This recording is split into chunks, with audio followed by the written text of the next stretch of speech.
मंजिल गुरुकुल में आपका स्वागत है। कोरोना के काल को हम सभी जानते हैं कि किस तरह से कोरोना ने भारत सहित पूरी दुनिया में तबाही मचाई थी। लेकिन अभी जो है कोरोना से भी ज़्यादा खतरनाक वायरस जो है वो भारत में दस्तक दे चुका है और हमें इसके बारे में जानने, सजग रहने की अति आवश्यकता है। जब तक हम सजग नहीं रहेंगे तब तक हम ऐसे बीमारियों से जो है बच नहीं सकते। तो इस तरह से कह सकते हैं कि आज का टॉपिक जो है हम इसी खतरनाक वायरस पर चर्चा करेंगे। सबसे पहले इस वायरस का नाम जो कोरोना वायरस से भी ज़्यादा खतरनाक है, उस वायरस का नाम है निपाह वायरस। जो निपाह वायरस है वो क्या है? वो जूनोटिक वायरस है। यहाँ पर जूनोटिक वायरस का तात्पर्य क्या है? जूनोटिक वायरस का तात्पर्य है कि यह सुअरों से और चमगादड़ों से ही यह इंसानों में फैला हुआ है। अब जैसा कि सबको पता है कि कोरोना वायरस के लक्षण कैसे थे।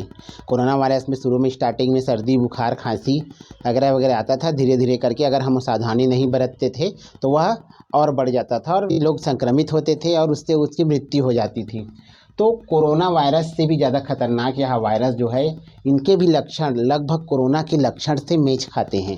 जैसे शुरुआती में सर्दी आना, बुखार आना, गले में खराश होना, ठीक है, और उल्टी, उसके पश्चात में सांस लेने में तकलीफ़ होना, ये इसके प्रारंभिक लक्षण हैं जो कोरोना के लक्षण से मेल खाते हैं। लेकिन अगर हम लक्षण आने पर हम कुछ उपाय नहीं करते हैं तो यह जो छोटे छोटे लक्षण हैं वो भयावह रूप ले लेते हैं और जिसका परिणाम क्या होता है कि यह वायरस जो है पूरी तरह से शरीर को जकड़ लेता है। और जब वायरस की स्थिति अधिक खतरनाक हो जाती है तो लोगों के मन में दिमाग जो है थोड़ा डिस्टर्ब टाइप में कह सकते हैं कि भ्रमित हो जाता है, कन्फ्यूजन हो जाता है, दौरे पड़ने चालू हो जाते हैं, यहाँ तक कि मनुष्य जो है कोमा में चला जाता है और कोमा में चलने के कारण मस्तिष्क में सूजन आ जाता है। तो यह जो वायरस है वह कोरोना से खतरनाक क्यों है, सबसे पहले यही जानना है। यह वायरस कोरोना से खतरनाक इसलिए है कि देखो, कोरोना में इतनी भयावह स्थिति थी लेकिन कोरोना में मरने वालों की जो संख्या थी वो केवल 2% से लेकर 4% थी। लेकिन यदि यह वायरस जो है पूरी तरह से भारत में फैल जाता है या पूरे विश्व में फैल जाता है तो, या फिर कह सकते हैं जिस व्यक्ति को फैलता है उसके मरने की जो चांस है वो कितना से कितना 40 से 75% होगा। कितना? 40 से 75%। इसका कारण है कि ये वायरस जो है वो सीधा ब्रेन में अटैक करता है। ब्रेन में अटैक करने के कारण ही इस वायरस से मरने वालों की जो प्रतिशतता है वो बहुत अधिक हो सकती है।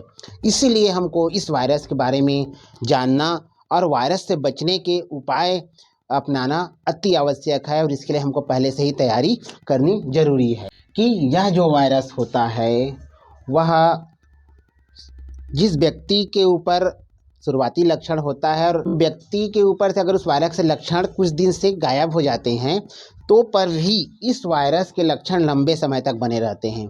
जैसे किसी को निपाह वायरस हुआ और उस निपाह वायरस का जो उन्होंने उपाय किया तो उससे अगर निपाह वायरस चला भी गया लेकिन लक्षण उसको नजर आए कैसे, पूरे शरीर में ऐंठन रहेगा, ठीक है, और उसके पश्चात व्यक्तित्व में बदलाव यानी कि उसके व्यवहार में बदलाव आना चालू कर देता है, यानी कि वो लक्षण वो दिखाते रहता है।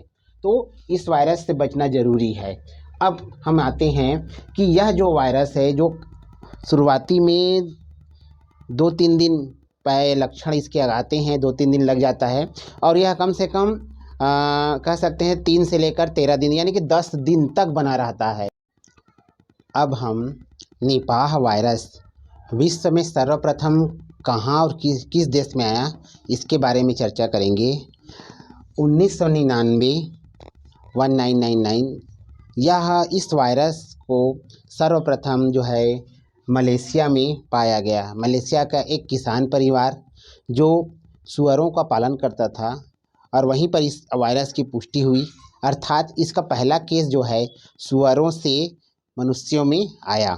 अब दूसरा जो केस है वो 2001 में 2001 में हमारे जो पड़ोसी राज्य है बांग्लादेश में इस वायरस के लक्षण देखे गए।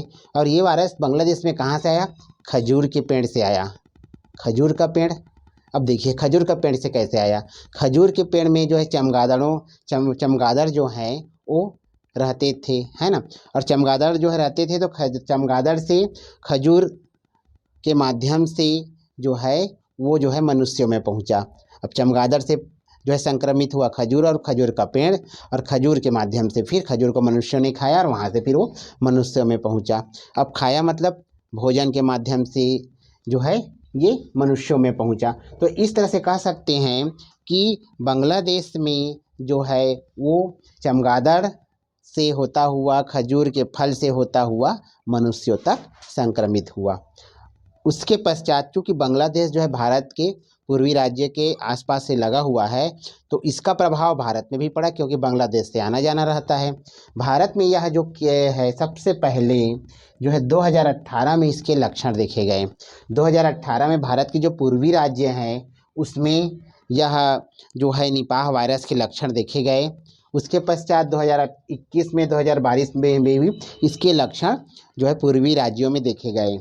लेकिन अभी जब वर्तमान की बात है कि 2023 में हमारे दक्षिण राज्य जो केरल है वहाँ पर निपाह वायरस के लक्षण देखे गए हैं। और ये देखे ही नहीं गए हैं, साथ ही साथ यह वायरस जो है बहुत ही तेज गति से वहाँ जो केरल है उसमें फैल रहा है।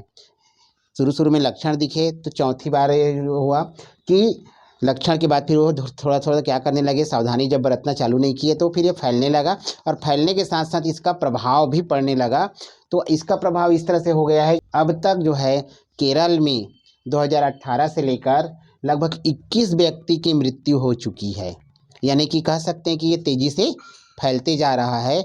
और केरल के बाद में कर्नाटका में भी इसके लक्षण नज़र आने चालू हो गए हैं। तो इस तरह से हम कहते हैं कि अभी वर्तमान में जो है पूरे विश्व में 5 देश ऐसे हैं जहां पर निपाह वायरस के लक्षण मिल रहे हैं, और उसमें वो तेज़ी से फैल रहा है। पहला जो मलेशिया, दूसरा है सिंगापुर, तीसरा बांग्लादेश, चौथा फिलीपींस और पांचवा भारत।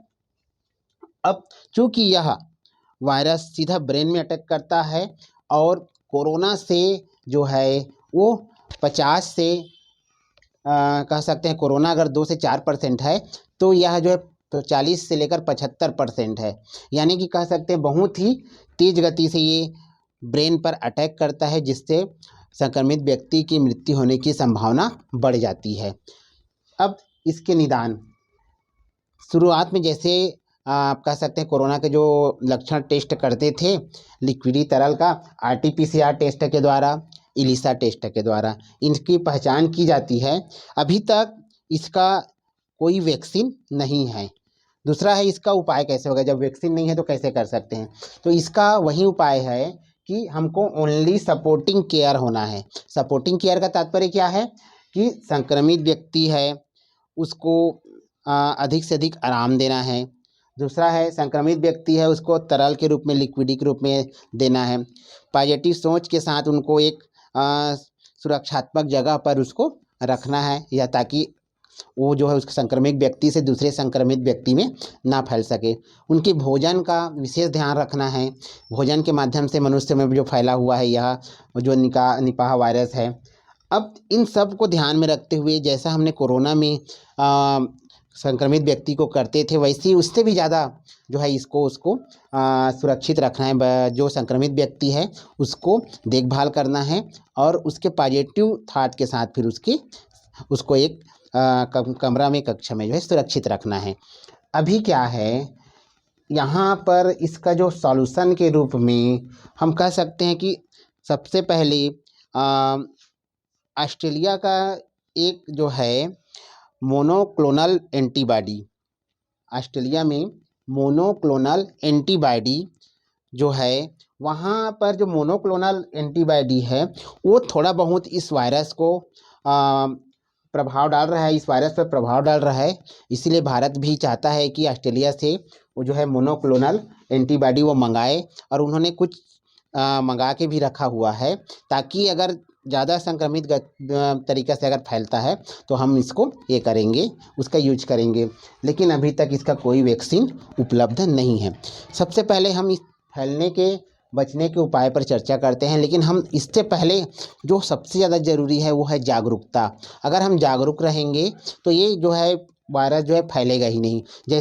जैसे क्या है, शुरू से ही हम क्या करेंगे, शुरू से ही हम मास्क का प्रयोग अधिक से अधिक करें, मास्क का पहन के ही जाएं, सैनिटाइज़र का प्रयोग करते रहें, साथ ही साथ डिस्टेंस बना के चलें। अभी से हम तैयारी कर लें कि हमको डिस्टेंस बना के चलना है। चौथा आप मान के सकते हैं कि जहाँ ज़रूरी है वहीं हम ट्रेवल करें। पांचवा ये हो सकता है कि भीड़ भाड़ जगह में जाए ना। छठवा हो सकता है कि हम जो मांस मदिरा है इत्यादि से दूर रहें।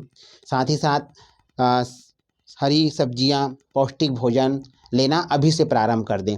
अगर ये सब हम उपाय अभी से चालू कर देते हैं तो हाँ, इस बीमारी से या इस वायरस से बहुत ही आसानी से बचा जा सकता है। तो क्या कह सकते हैं कि इस वायरस जो है कोरोना से ज़्यादा खतरनाक ज़रूर है, लेकिन हम जो है जागरूकता के माध्यम से इस वायरस से लड़ सकते हैं। ये बहुत ज़रूरी है कि हम वायरस के बारे में जानें और उससे फैलने से बचाएं। तो आज का टॉपिक जो है निपाह वायरस से संबंधित है। इसे हर व्यक्ति के पास पहुंचना चाहिए कि हम इस वायरस से कैसे बच सकते हैं, इसके कारण क्या है, इसके उपाय क्या कर सकते हैं। तो ये जानकारी आप सभी से शेयर करिए। एक एक व्यक्ति के पास जब पहुंचेगा और सभी व्यक्ति इसके बारे में जानेंगे तो पहले से अलर्ट रहेंगे, जिससे यह हमारे देश में जो है फैल नहीं सकेगा। धन्यवाद।